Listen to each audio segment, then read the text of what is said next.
So if you're like me and you're new to self-publishing, you know that there is two main choices you can choose from when wanting to self-publish your book.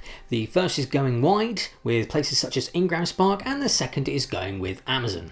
Now, supposedly the more ethical approach is to go with IngramSpark because it gets into little independent bookstores instead of the giant that is Amazon.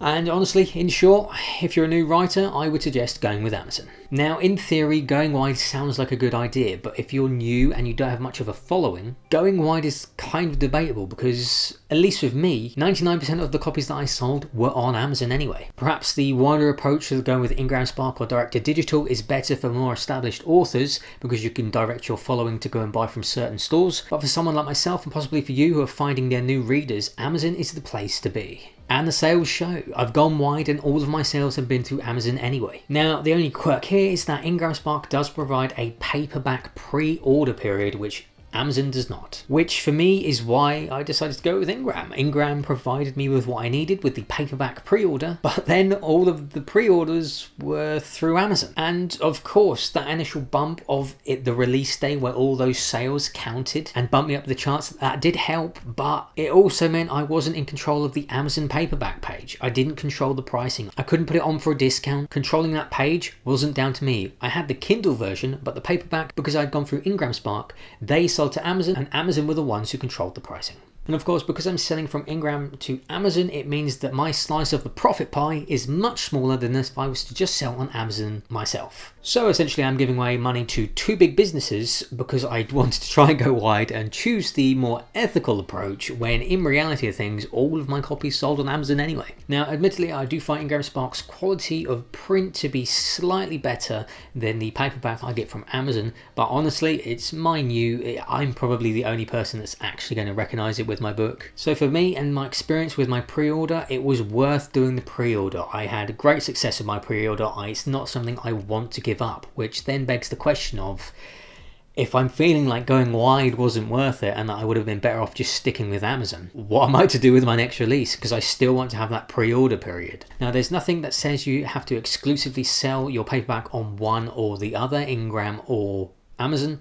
So what I think I plan to do with my second book, if you're desperate for the pre-order like myself, but also want to keep total control of your Amazon pages and give less of your money to big business, it will be to sign up with IngramSpark before the release date. Order lots of author copies or the estimated amount that you think you will sell and privately sell them through your own website. Now, this is something I think I can do, and just thinking about it now is going to get me excited because, I mean, if I have to send out all the books that I sell, I can give them free bookmarks, I can give them free merch and free prints, and it'll just make the whole thing a lot more exciting than just sort of waiting and hoping that the books go out on time.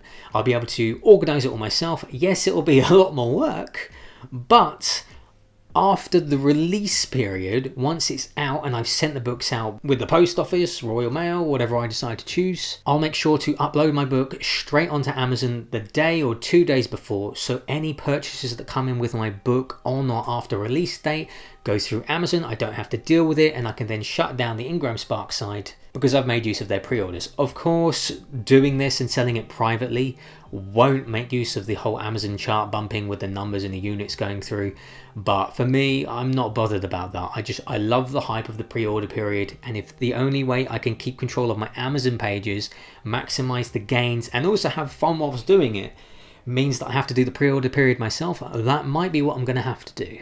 But yeah, I just feel like I'd be a fool given the previous success that I had with my book Displaced with its pre-order period. I'm just going to keep at it, see if I can work this idea out. And that's really just my pinch of advice with the mistake I felt I made when releasing Displaced. So, to recap, I wouldn't suggest just going wide with Ingram and Draft to Digital. I honestly, if you're a new writer with not much following, stick to Amazon. That's where your new customers are going to be.